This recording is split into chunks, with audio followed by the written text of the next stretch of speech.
हाँ जी, शुरू से ही करा रही हूँ। फाइल में जाएंगे, नया प्रोजेक्ट क्रिएट करेंगे और यहाँ पे हम लोग चूज करेंगे विंडोज फॉर्म ऐप। ठीक है, अगर आपने इसका कोई नाम रखना है अपनी एप्लीकेशन का तो नाम रख सकते हो। तो मैं यहाँ पर लिख देती हूँ क्रूड एप्लीकेशन, कि मैं यहाँ पे क्रूड एप्लीकेशन क्रिएट कर रही हूँ। क्रूड ऐप कौन सी होती है? अरे वो क्या बोलते हैं, नाम क्रूड एप्लीकेशन के अंदर क्या होता है? क्रूड एप्लीकेशन के अंदर क्या होता है?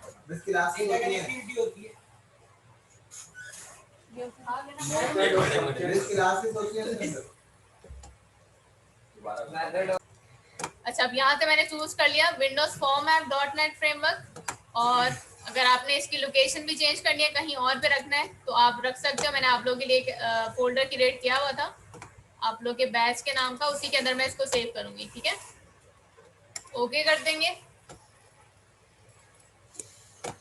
ठीक है, तो आपके पास ये दो फाइल्स आएंगी, एक आएगा आपके पास फॉर्म और एक फाइल आएगी आपके पास program.cs। program.cs की फाइल क्या होती है? इसके अंदर आप C# का काम करते हो और ये आपके पास फॉर्म की फाइल है form1.cs, जिसके अंदर आप यूजर इंटरफेस क्रिएट करोगे कि जो भी आपकी एप्लीकेशन है वो किस तरीके की दिखेगी। ठीक है, तो पहले हम लोग यूजर इंटरफेस क्रिएट करेंगे। यूजर इंटरफेस कैसे बनाना है? व्यू के अंदर जाएंगे और व्यू में होगा हमारे पास टूल बॉक्स। ठीक है, तो टूल बॉक्स के अंदर सारे फीचर्स होते हैं कि आप अपने इस एप्लीकेशन के अंदर किन किन चीजों को यूज करके यूजर इंटरफेस क्रिएट कर सकते हो। तो मैं यहाँ पे लेबल यूज करूंगी। मैंने यहाँ पर लिख दिया लेबल, डबल क्लिक करूंगी तो ऑटोमेटिकली आ जाएगा ये। ठीक है, अच्छा लेबल 1 जो है इसको मैं बिल्कुल सेंटर में ले जाती हूँ और इसका अब यहाँ पे मुझे इसको एडिट किस तरीके से करना है? जब भी आपने किसी फीचर को यूज करना है यहाँ पे तो उसके ऊपर डबल क्लिक नहीं करना। डबल क्लिक करोगे तो उसके ऊपर कोई ना कोई इवेंट जनरेट हो जाता है, तो आपने लेबल्स के ऊपर इवेंट जनरेट नहीं करना।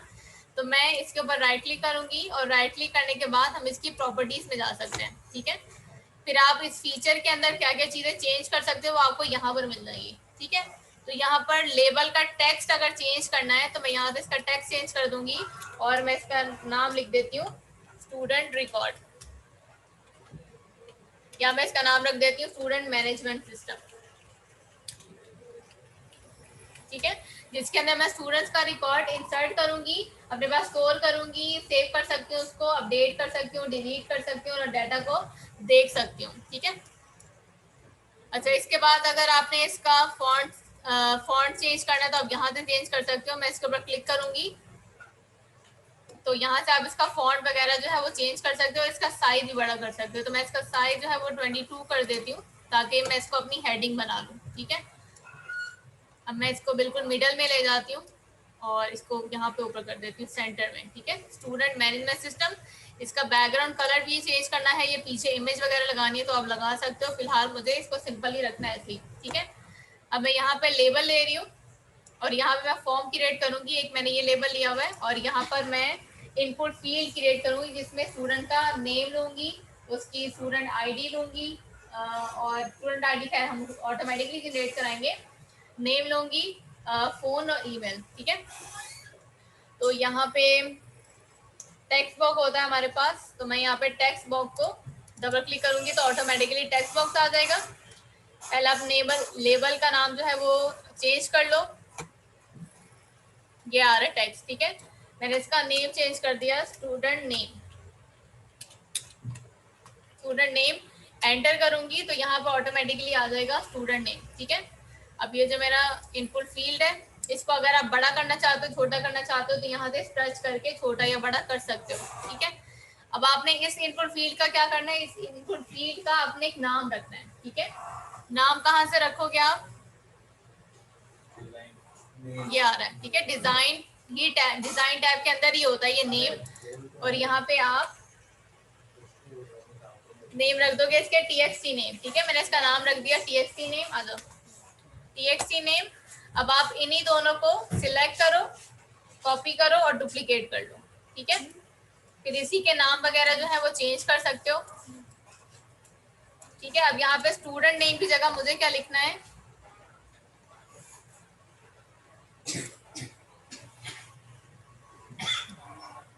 कहाँ चला गया?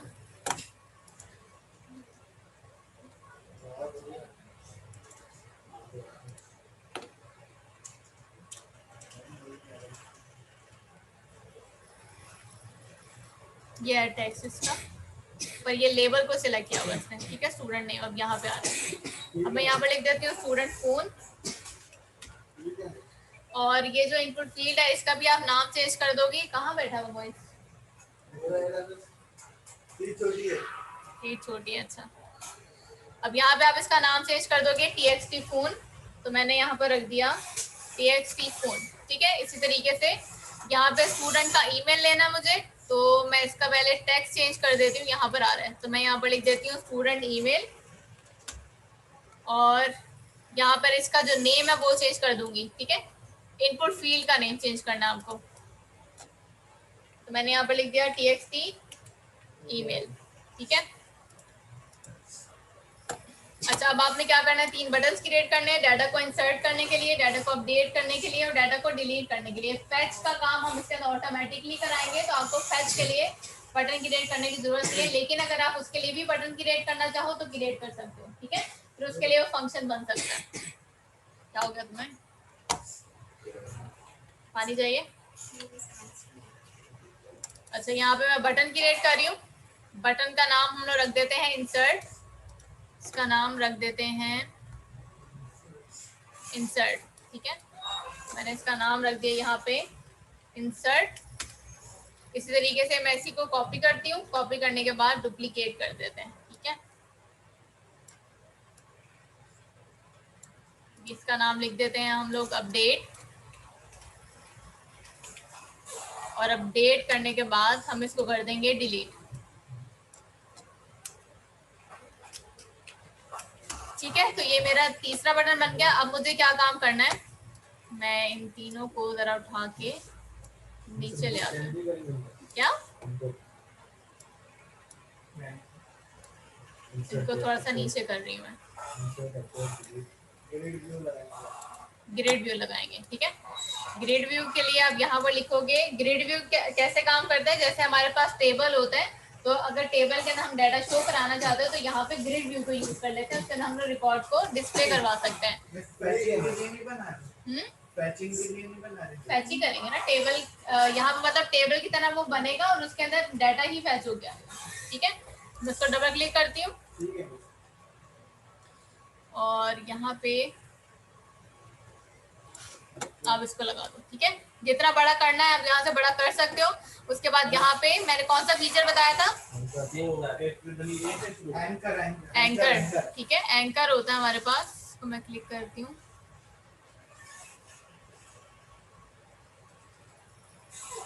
ये आ रहा है एंकर, ठीक है। ये टॉप और लेफ्ट से बाय डिफॉल्ट लगा हुआ होता है, इसको पर क्लिक करोगे तो ये एरो आ जाएगा आपके पास। अब मैं इसको क्लिक करूंगी और यहाँ से राइट हैंड साइड और बॉटम में भी इसको आप सिलेक्ट कर लो, ठीक है। अब मैं इसको स्टार्ट करती हूँ, ठीक है। तो ये आपके पास इसका यूजर इंटरफेस आ रहा है, और यहाँ पे हम लोग डाटा को इंसर्ट कर सकते हैं, और उसके बाद जब हमारी डाटा कनेक्टिविटी हो जाएगी, आपके डाटाबेस टेबल के अंदर कोई डाटा पड़ा हुआ होगा तो ऑटोमेटिकली यहाँ पे वो फैच हो जाएगा, ठीक है। उसका फंक्शन वगैरह हम लोग क्रिएट करेंगे। इसको मैं थोड़ा सा नीचे कर देती हूँ। अच्छा, अब क्या करना है, जब हमारे पास यूजर इंटरफेस इसका कंप्लीट हो जाता है तो आपने इस बटन के ऊपर इवेंट क्रिएट करने होते हैं, ठीक है। बटन के ऊपर इवेंट कैसे क्रिएट करेंगे, इंसर्ट बटन के ऊपर 2 दफा क्लिक कर दो तो ये इंसर्ट बटन के ऊपर इवेंट जनरेट हो जाएगा, ठीक है। अब इस बटन के अंदर आपने काम करना है इंसर्ट का, तो मैं यहाँ पर लिख देती हूँ इंसर्ट रिकॉर्ड, ठीक है। अपडेट के बटन के ऊपर 2 दफा क्लिक कर दोगे तो अपडेट का बटन बन जाएगा, तो मैं यहाँ पर लिख देती हूँ अपडेट। इसी तरीके से डिलीट का जो बटन है, डिलीट के बटन के ऊपर 2 दफा क्लिक करो तो डिलीट का बटन भी बन जाएगा। अब ये टूल बॉक्स की मुझे जरूरत नहीं है, तो मैं इसको यहाँ से बंद कर रही हूँ, और प्रॉपर्टीज की भी मुझे जरूरत नहीं है, तो प्रॉपर्टीज को भी बंद कर रही हूँ, ठीक है। अब यह हो गया डिलीट। अब मैंने कौन सी क्लास बताई थी डाटा कनेक्टिविटी करने के लिए, कौन सी क्लास होती है, एसक्यूएल कनेक्शन। अभी हम लोग इसके अंदर 3 क्लासेस का काम करेंगे। मैं यहाँ पे नोटपैड खोल लेती हूँ। क्लासेस जो हम यूज करेंगे, edu.net की क्लासेस जो हम लोग यूज करेंगे, एक हमारे पास होती है एसक्यूएल कनेक्शन। इस क्लास को हम क्यों यूज करते हैं, डाटा कनेक्टिविटी करने के लिए। एक हमारे पास क्लास होती है एसक्यूएल कमांड, ठीक है। इसको हम लोग यूज करते हैं जब हम लोगों ने कोई कमांड लिखनी होती है एसक्यूएल की, ठीक है। इसके अलावा भी साथ साथ बताती जाती हूँ कौन कौन सी क्लासेस आप लोग इस्तेमाल करोगे। अब पहले इस फॉर्म के लिए आपने क्या करना है, एक डेटाबेस क्रिएट करना है, ठीक है। कोई कुछ पूछ रहा है, अच्छा, अब यहाँ पे एसक्यूएल सर्वर मैंने खोल लिया, इसको डिस्कनेक्ट कर लेती हूँ और दोबारा से कनेक्ट करते हैं। अब यहाँ पे सर्वर नेम बेशक यही रहने दो, इसका सोल्यूशन मिल गया था किस तरीके से ठीक करना है इसको। लॉगिन है इसका ऐसे और पासवर्ड आप लगा दोगे 123 है आई गेस, ठीक है।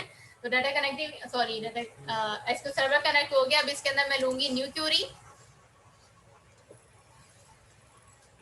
डेटाबेस क्रिएट करेंगे। मैं यहाँ पर लिख देती हूँ क्रिएट डेटाबेस, डेटाबेस का नाम रख सकते हो, मैंने यहाँ पर लिख दिया क्रूड, ठीक है।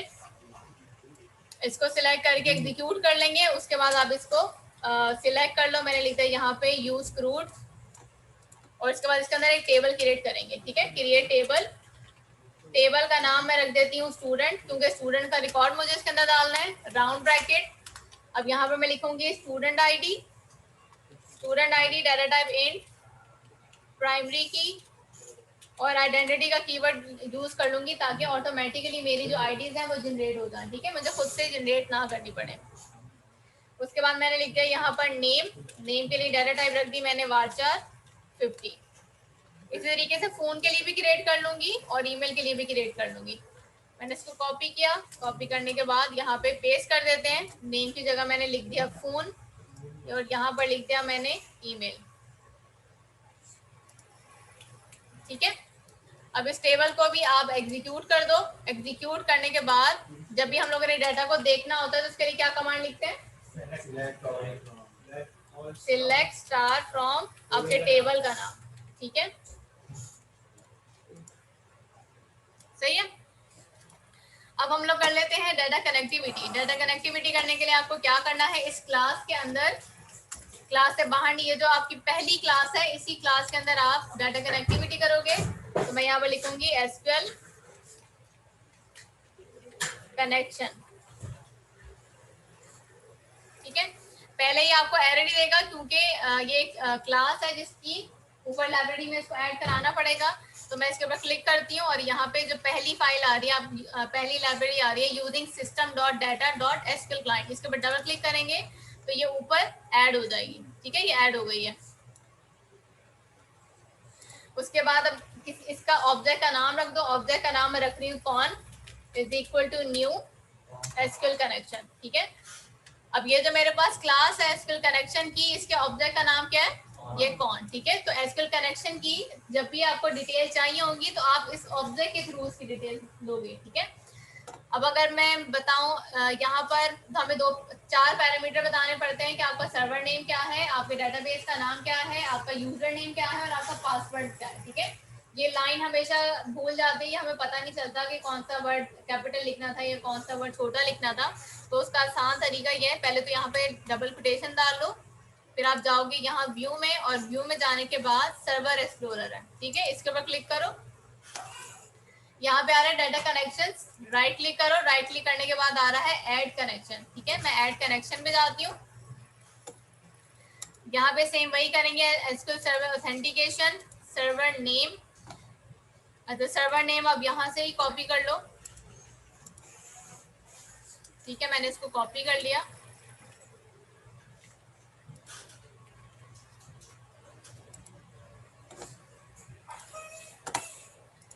यहाँ पे मैं नाम जो है वो पेस्ट कर देती हूँ। यूजर नेम मैंने डाल दिया ऐसे और पासवर्ड डाल दिया मैंने 1234। टेस्ट कनेक्शन कर लेते हैं, आपका कनेक्शन जो है वो हो गया। पहले अटेंडेंस लगा। अच्छा, यहाँ पर जो सर्वर नेम है इसको मैं डिस्कनेक्ट कर रही हूँ यहाँ से ताकि मुझे सर्वर नेम इसका पता चले, क्योंकि डॉट सर्वर नेम से वो कनेक्टिविटी नहीं कर रहा, ठीक है। अगर आपके पास कंप्यूटर में इसको सर्वर से डॉट से ही कनेक्ट हो रहा है तो आप डॉट ही यूज करना सर्वर नेम के अंदर, लेकिन मेरे पास नहीं हो रहा तो मैं इसी को कॉपी कर लेती हूँ और यहाँ पे खैर हम लोग कनेक्शन भी कर लेते हैं ताकि आपका इसको सर्वर जो है पीछे चल रहा हो, ठीक है। अच्छा, अब मुझे ये मैंने ऑब्जेक्ट क्रिएट कर दिया, ठीक है। उसके बाद आपने क्या करना है, व्यू में जाएंगे, व्यू में जाने के बाद जाएंगे सर्वर एक्सप्लोरर पे, इसके ऊपर क्लिक करेंगे, फिर आएगा आपके पास डाटा कनेक्शन, डाटा कनेक्शन पे राइट क्लिक करो, राइट क्लिक करने के बाद आएगा यहाँ पे ऐड कनेक्शन, ठीक है। ऐड कनेक्शन पे मैंने क्लिक किया तो यहाँ पे आपसे वही चीजें मांग रहे जैसे एसक्यूएल सर्वर के अंदर हम लोग करते हैं ना लॉगिन। अब यहाँ पे चूज करोगे एसक्यूएल सर्वर ऑथेंटिकेशन, यहाँ पे सर्वर नेम बता दूंगी मैं, यूजर नेम मेरे पास था SA और पासवर्ड क्या था 1234। ठीक है, अब आप टेस्ट कर लो कि ये डाटा कनेक्टिविटी हो गई है या फिर नहीं हुई है। ठीक है, मैंने इसको ओके कर दिया। अब यहाँ पे आप डेटाबेस का नाम चूज कर लो, मैंने डेटाबेस बनाया था क्रूड के नाम से।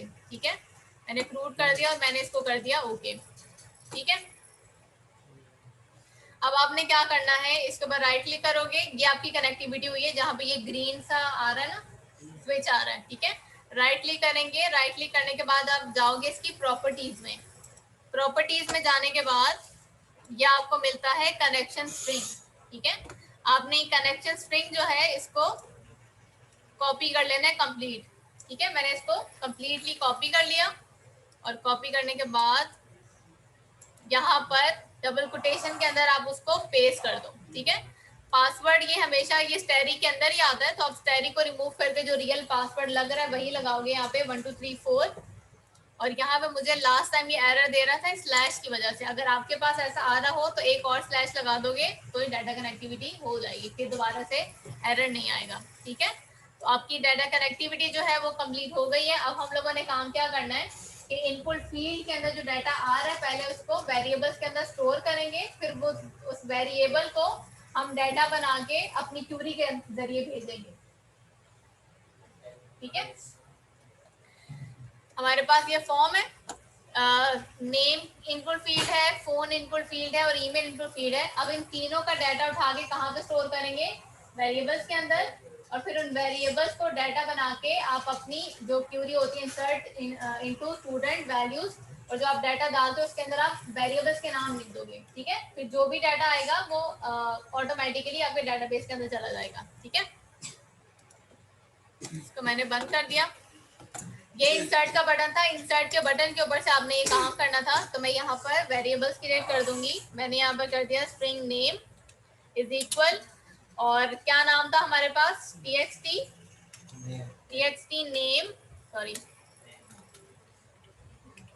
txt name dot text. ये क्या लिखा है, डॉट टेक्स्ट। txt नेम ये क्या था, जो आपकी इनपुट फील्ड थी ना नेम की, उसको नाम दिया था हमने। तो हमने बोला है यहाँ पे डॉट टेक्स्ट, उसके अंदर जो भी टेक्स्ट है वो कलेक्ट करके आपने कहाँ पे स्टोर करना है, नेम वेरिएबल के अंदर स्टोर करना है। ठीक है, तो मैं इसी फील्ड को, सॉरी इसी लाइन को कॉपी करती हूँ और कॉपी करने के बाद यहाँ पे पेस्ट कर देती हूँ। ठीक है, फिर नेम की जगह मैंने लिख दिया यहाँ पे फोन, और फोन के बाद मैंने यहाँ पर लिख दिया ईमेल। ठीक है, अब यहाँ पे आप लिख दोगे txt फोन, क्या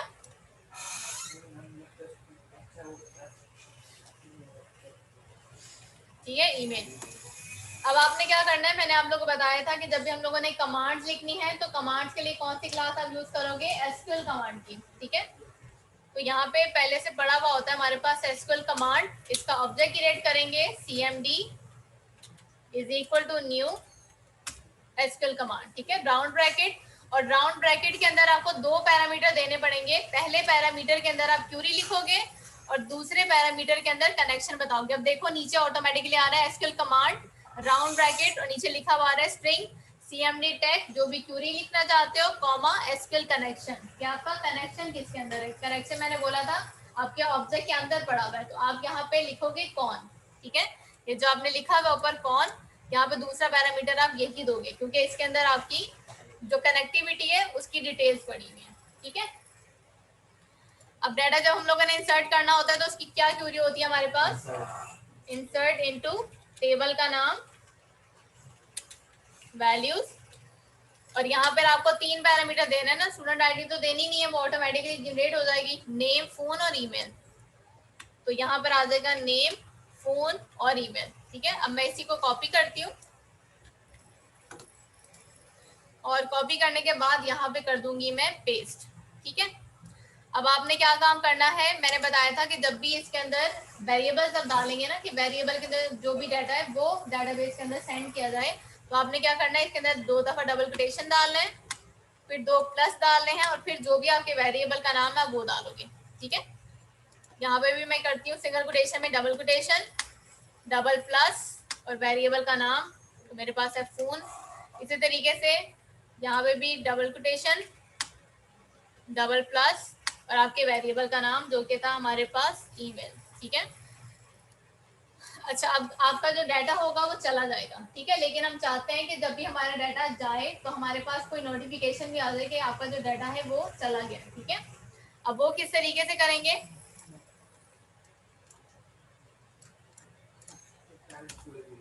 अब यहाँ पे हाँ इफ एल्स लगेगा, उससे पहले हम लोग एक वेरिएबल बनाएंगे। एक वेरिएबल बनाएंगे इंट रिजल्ट इज इक्वल, अब जो मेरे पास क्लास है ना एसक्यूएल कमांड की, इसके अंदर एक बिल्ट इन फंक्शन है एग्जीक्यूट नॉन क्यूरी। ठीक है, वो फंक्शन क्या करता है? वो फंक्शन बताता है कि जब आपका डाटा गया है तो कितने रिकॉर्ड्स गए हैं। एक रिकॉर्ड गया है, दो रिकॉर्ड गए हैं, तीन गए, कितने गए हैं। ठीक है, तो मैं यहाँ पर लिख देती हूँ CMD, क्योंकि आपका डेटाबेस जो एसक्यूएल कमांड की क्लास है उसके ऑब्जेक्ट का नाम क्या है? CMD। तो कोई भी क्लास होती है, उस क्लास के किसी भी फंक्शन को या किसी प्रॉपर्टी को एक्सेस करने के लिए पहले आपको क्या लिखना पड़ता है? ऑब्जेक्ट का नाम लिखना पड़ता है। ठीक है, तो मैंने यहाँ पर लिखा CMD डॉट और फिर आएगा मेरे पास नॉन एग्जीक्यूट क्यूरी। ठीक है, राउंड ब्रैकेट, ये हमारे पास इसका मेथड है। ये मेथड क्या करता है? बताता है कि डेटाबेस में डाटा जाते हुए कितने रिकॉर्ड्स गए हैं। ठीक है, तो ये एक टाइम पे एक ही रिकॉर्ड जाएगा। तो अब हम यहाँ पर करेंगे इफ एल्स इफ ये एग्जीक्यूट नॉन क्यूरी फंक्शन पता चल गया क्या है? मैंने बोला है एसक्यूएल कमांड क्या है, मेरे पास एक क्लास है ना। ठीक है, अब किसी भी क्लास के फंक्शन को हमने अगर इस्तेमाल करना होता है तो पहले उसका ऑब्जेक्ट क्रिएट करते हैं ना। तो यहाँ पे मैंने ऑब्जेक्ट ही क्रिएट किया है। ठीक है, और ऑब्जेक्ट का नाम रख दिया मैंने CMD। अब इसकी जगह कुछ भी लिख सकते हो। ठीक है, तो इस वजह से मैंने लिखा है कि ऑब्जेक्ट के अंदर जो ये वाला फंक्शन है मैं उसको इस्तेमाल कर रही हूँ या कॉल कर रही हूँ अपने पास। ठीक है, अब मैं यहाँ पर लिख देती हूँ कि अगर मेरा जो रिजल्ट है वेरिएबल अगर वो इक्वल है 1 के। अब ये इक्वल है 1 कैसे आएगा? एग्जीक्यूट नॉन क्यूरी गिन के काउंट करके बताता है कि कितने रिकॉर्ड गए हैं। एक ही रिकॉर्ड जाता है एक टाइम पे, तो ऑटोमेटिकली इस रिजल्ट वेरिएबल के अंदर 1 आ जाएगा। ठीक है, तो अब हम लोगों ने बोला है if result is equal to 1, तो यहाँ पे मैसेज बॉक्स में शो कर दो 1 का मतलब 1 है और क्या क्या मतलब? कि रिजल्ट आ जाए तो हाँ, अगर रिकॉर्ड गया है, मैंने क्या बोला था कि ये फंक्शन काउंट करके बताता है कि आपके कितने रिकॉर्ड गए हैं। तो अभी जिस तरह हम डाटा सेंड कर रहे हैं तो एक टाइम पे एक ही रिकॉर्ड जाएगा। ठीक है, तो यहाँ पे वो काउंट करता है, एक रिकॉर्ड गए हैं, दो गए हैं, तीन गए, कितने गए हैं। तो एक रिकॉर्ड जाएगा तो रिजल्ट वेरिएबल के अंदर 1 इंटीजर आ जाएगा। ठीक है, तो हम लोगों ने बोला if result is equal to 1, तो मैसेज बॉक्स में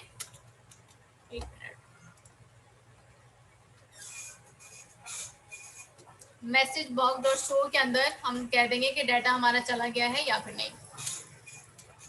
मैंने यहाँ पे लिख दिया message box dot show round bracket, और राउंड ब्रैकेट के अंदर कह दूंगी डाटा इज इंसर्टेड सक्सेसफुली। ठीक है, और अगर हमारा रिकॉर्ड नहीं गया तो हमें एल्स में बता दो कि हमारा रिकॉर्ड जो है वो नहीं गया। ठीक है,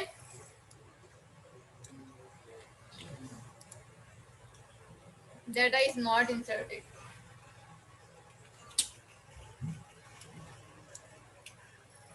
सही है। अच्छा, अब इसके अंदर एक चीज मिसिंग है कि हम लोग, मैंने बताया था कि हम लोग को अपना कनेक्शन ओपन करना पड़ता है, कनेक्शन क्लोज भी करना पड़ता है। तो मैंने आप लोगों को बताया है कि कनेक्शन की डिटेल्स कहाँ है, इस ऑब्जेक्ट के अंदर पड़ी हुई है। तो मुझे जब भी इस किसी भी क्लास के किसी फंक्शन को यूज करना है तो मुझे उसके ऑब्जेक्ट का नाम बताना पड़ेगा। तो मैं यहाँ पर लिखूंगी कॉन डॉट ओपन। हाँ, कनेक्शन को ओपन क्यों करवाना है? क्योंकि मैंने यहाँ पे सिर्फ डाटा कनेक्टिविटी की हुई है, लेकिन जब भी आप एसक्यूएल कमांड लिखोगे ना तो उससे पहले आपको कनेक्शन ओपन भी करना पड़ेगा और कनेक्शन क्लोज भी करना पड़ेगा, बताने के लिए कि ये एसक्यूएल की क्यूरीज है, इसको चलाना है। ठीक है, तो मेरी एसक्यूएल की क्यूरी जो है वो इस लाइन के बाद तो बंद हो गई है, तो आप इस लाइन के बाद इसको बंद कर सकते हो।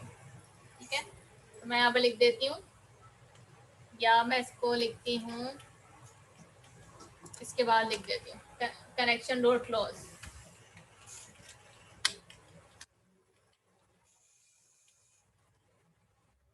ठीक है, मैं इसको सेव कर दिया, मैं इसको रन करती हूँ। अब यहाँ पे स्टूडेंट नेम बता दो, स्टूडेंट नेम मैं लिख देती हूँ यहाँ पे अलीजा, फोन नंबर लिख देते हैं, स्टूडेंट ईमेल लिख देते हैं aliza@123gmail.com। और इंसर्ट बटन के ऊपर मैंने ये काम किया था ना कि इंसर्ट का बटन क्लिक करूँ तो उसके बाद ये सारा काम हो। इंसर्ट के बटन के ऊपर मैंने क्लिक किया तो यहाँ पर देखो लिखा हुआ आ रहा है data is inserted successfully, okay कर दिया। अब अगर आप ये चेक करना चाहते हो कि ये डाटा वाकई में इंसर्ट हुआ है या फिर नहीं, तो हम डाटाबेस के अंदर जाके इसको चेक कर सकते हैं। ठीक है, मैंने इसको सिलेक्ट किया और एग्जीक्यूट किया तो देखो ये डाटा जो है वो इसके अंदर आ गया। ठीक है, खुशी चेक करो। ठीक है, तो एप्लीकेशन के जरिए हम लोगों ने डाटाबेस के अंदर डाटा को इंसर्ट करना सीख लिया। डाटा को इंसर्ट कैसे करते हैं, ऑब्वियसली अगर डाटाबेस ना होता तो आज तुम्हारा फेसबुक पे अकाउंट ना होता। वो तो कोडिंग होता है ना, नहीं तो उसके पीछे भी डाटाबेस लगा हुआ है। तुम्हारा भी जो रिकॉर्ड है वो डाटाबेस के अंदर ही स्टोर हुआ हुआ है। हाँ, वहीं से निकल के आता सब कुछ, डाटाबेस तो लाजमी है। वो फिर गाड़ी वासी बनती है, मस्ती का पापा की बड़ी। अच्छा, हम लोगों ने फैच वाला काम करना है। ठीक है, फैच वाला काम कैसे करेंगे, उसके लिए मैं एक क्रिएट कर दूंगी फंक्शन। ठीक है, फंक्शन यहाँ पे बना हुआ है प्राइवेट वॉइड फैच रिकॉर्ड। इसके अंदर भी कनेक्शन ओपन करेंगे जी। ये तो हम बटन कर रहे हैं, रेडियो बटन हो तो उस पे कैसे काम होगा अभी मैं दिखाऊंगी। अभी सिंपल नेक्स्ट पे जब नेक्स्ट एप्लीकेशन क्रिएट करेंगे उसमें रेडियो बटन भी बताऊंगी और चेक बॉक्सेस बनाऊंगी कि उसका रिकॉर्ड कैसे निकालना है। ठीक है, अच्छा यहाँ पे भी कनेक्शन ओपन करेंगे और क्लोज करेंगे। और अपना जो हमारे पास टेबल है ग्रिड व्यू के अंदर, ग्रिड व्यू के अंदर हम लोगों ने डाटाबेस से डाटा को फैच करके उस टेबल के अंदर रखना है। ठीक है, तो पहले आप एक फंक्शन क्रिएट कर लो। फंक्शन आप यहाँ पे कहीं पे भी क्रिएट कर सकते हो, लेकिन इस क्लास के अंदर ही क्रिएट करना है। तो मैं यहाँ पे इंसर्ट बटन से ऊपर इसको क्रिएट कर लेती हूँ। मैंने यहाँ पर कर दिया प्राइवेट वॉइड और फंक्शन का नाम मैंने रख दिया फैच रिकॉर्ड राउंड ब्रैकेट और कर्ली ब्रैकेट। अब इसके अंदर हम लोग सारा काम करेंगे। पहले तो कनेक्शन को आप ओपन करोगे con.open। जब भी आपने एसक्यूएल की क्वेरीज लिखनी है ADO.NET को यूज करते हुए तो अपने कनेक्शन ओपन भी करना है, कनेक्शन को क्लोज भी करना है। ठीक है, अदरवाइज वो आपको एरर देगा। हर एक क्लास में ओपन बिल्कुल, जहां पर भी आप एसक्यूएल की कमांड लिख रहे हो। ठीक है, क्लोज राउंड ब्रैकेट। अच्छा, अब हम लोगों ने जब डाटा को फैच करना होता है तो डाटा को फैच करने के लिए हमारे पास एक क्लास होती है एसक्यूएल डाटा अडेप्टर। ठीक है, इसके थ्रू हम लोग डाटा को फैच कर सकते हैं। तो मैंने यहाँ पर लिखा एसक्यूएल डाटा अडेप्टर, ये भी इसके अंदर ऑलरेडी है। तो इसका ऑब्जेक्ट का नाम मैं रख देती हूँ adapter is equal to new SQL adapter. इसमें भी दो पैरामीटर देने पड़ेंगे आपको। पहले पैरामीटर के अंदर आप लिखोगे क्यूरी और दूसरा आपने देना है अपने कनेक्शन की डिटेल्स। तो कनेक्शन आपके कौन ऑब्जेक्ट के अंदर पड़ी हुई है। अब इस डबल कोटेशन के अंदर मैं वो क्यूरी लिख देती हूँ जो सिलेक्ट किया हम लोग क्यूरी लिखते हैं। तो मैंने यहाँ पर लिख दिया सिलेक्ट स्टार फ्रॉम स्टूडेंट्स। ठीक है, अभी हम लोगों ने सिर्फ डाटा को फेच किया है और इस ऑब्जेक्ट के अंदर वो डाटा पड़ा हुआ है। ठीक है, अभी वो कहीं पे भी हम लोगों ने डिस्प्ले नहीं कराया, कहीं पर भी शो नहीं कराया। तो उसको शो कराने के लिए हमारे पास एक क्लास होती है डाटा टेबल की। फिर हम लोग सी शार्प के अंदर जो टेबल होता है ना, उस टेबल के अंदर डाटा को रखेंगे, फिर उस टेबल से ग्रिड व्यू के अंदर सेंड करेंगे। ठीक है, 3 स्टेप्स हो रहे हैं इसके अंदर। डेटा एडॉप्टर की अलग क्लास है, जैसे एसक्यूएल कमांड की। हाँ बिल्कुल अलग।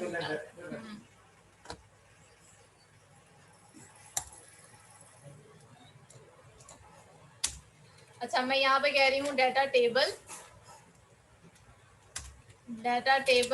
dt is equal to new data table.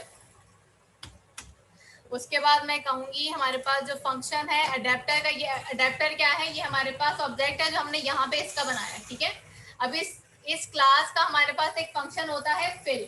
ठीक है, तो मैं बोलूंगी कि अडेप्टर के अंदर ये dt के अंदर जो है वो रिकॉर्ड आप लोगों को रखवाना है टेबल के अंदर। तो मैं ये लिख देती हूँ। उसके बाद हम लोग लिख देंगे यहाँ पे data grid view 1 dot data source. Data grid view 1 कहाँ से आएगा, जो आपने ग्रिड व्यू क्रिएट किया है ना उसका नाम है ये data grid view 1 dot data source. Data source का मतलब है उसके अंदर जो रॉज और कॉलम्स बनी हुई है उसको सिलेक्ट कर रहा है डाटा सोर्स को, ठीक है। जैसे इनपुट फील्ड है तो इनपुट फील्ड के अंदर टेक्स्ट लिखा हुआ होता है, इसी तरीके से डाटा ग्रिड व्यू के अंदर डाटा सोर्स होता है हमारे पास, ठीक है। बिल्कुल फिल करा रही है, ठीक है, दी। उसके बाद कनेक्शन क्लोज कर देंगे। कनेक्शन क्लोज करने के बाद अब आपने क्या काम करना है, डाटा ग्रिड व्यू 1, ये डाटा ग्रिड व्यू 1 ही होगा बाय डिफॉल्ट, लेकिन आप इसको कंफर्म कर लो, इसके ऊपर प्रॉपर्टीज के ऊपर क्लिक करो और यहाँ पे इसका नेम चेक कर लो, ठीक है। इसके नेम लिखा हुआ डाटा ग्रिड व्यू 1, ठीक है। समटाइम हम ज्यादा ग्रिड व्यू भी यूज कर रहे होते हैं तो सबके नेम अलग अलग होते हैं, ठीक है। तो मैं यहाँ पे कह दूंगी कि पहले data grid view 1 data source is equal to null. हम कहेंगे कि पहले data source data grid view 1 के अंदर अगर कुछ डाटा पहले से है तो उसको नल कर दो, और नल करने के बाद data source is equal to dt, ठीक है। कि dt के अंदर जो भी हमारा रिकॉर्ड पड़ा हुआ है वो इस डाटा ग्रिड व्यू के अंदर आप रख दो, ठीक है।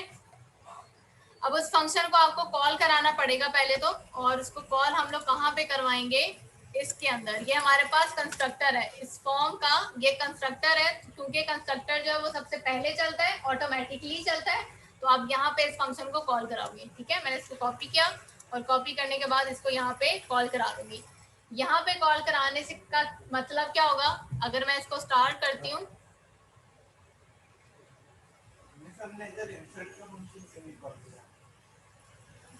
इनवैलिड ऑब्जेक्ट स्टूडेंट्स, अच्छा हमारे टेबल का नाम क्या है, स्टूडेंट ही है, एस लिख दिया मैंने यहाँ पे, ठीक है। इस वजह से मुझे वो एरर दे रहा है। मैं इसको स्टॉप कर लेती हूँ और एस को रिमूव कर लेते हैं, दोबारा से स्टार्ट करते हैं, ठीक है। तो देखो यहाँ पर जो पिछला रिकॉर्ड था वो हमारे ग्रिड व्यू के अंदर डिस्प्ले हो रहा है, ठीक है। अब मुझे क्या काम करना है कि जब भी मैं यहाँ पर डाटा, मैंने पहले डाटा में डाल देती हूँ कोई, फॉर एग्जाम्पल मैंने यहाँ पर लिख दिया सोबिया, सोबिया का फोन नंबर लिख दिया और सोबिया की ईमेल लिख दी। मैंने यहाँ पर लिख दिया sobiya123@gmail.com और मैंने इसको कर लिया इंसर्ट। इंसर्ट का नोटिफिकेशन उसने मुझे दे दिया, डाटा इज इंसर्टेड सक्सेसफुली, लेकिन यहाँ पे डिस्प्ले नहीं हो रहा, ठीक है। डिस्प्ले क्यों नहीं हो रहा, क्योंकि हमने कंस्ट्रक्टर के अंदर फंक्शन को कॉल किया था। उसका मतलब ये था कि जब भी ये एप्लीकेशन स्टार्ट हो तो जो पिछला रिकॉर्ड है वो इसके अंदर फैच हो जाए, लेकिन जब हम नया रिकॉर्ड डालें तब उसके बाद हमने इस फंक्शन को कॉल नहीं किया। तो आपने इस फंक्शन को कॉल कराना है इंसर्ट के अंदर भी, ठीक है। कि जब आपका ये रिकॉर्ड इंसर्ट हो जाए तो इस रिकॉर्ड के इंसर्ट होने के बाद आप इसको कॉल करा लोगे, ठीक है। आपके फंक्शन का क्या नाम था, फैच रिकॉर्ड, ठीक है। मैंने इसको किया यहाँ पे कॉपी, और कॉपी करने के बाद यहाँ पे कर दिया मैंने पेस्ट, ठीक है। अब मैं इसको स्टार्ट करती हूँ तो पिछला वाला आ गया, सोबिया के रिकॉर्ड आ गया इसके अंदर। अब मैं यहाँ पे लिख देती हूँ फॉर एग्जाम्पल तल्हा, क्यों भाई, ठीक है। ये मैंने फोन नंबर लिख दिया और तल्हा की ईमेल लिख दी, talha123@gmail.com, और मैंने इसको कर दिया इंसर्ट। देखो अब आपका जो रिकॉर्ड है इंसर्ट होने के बाद ऑटोमेटिकली फैच होके आ गया, ठीक है। करा दूं कंप्लीट, तुमने तो जैसे भी जाना है चारों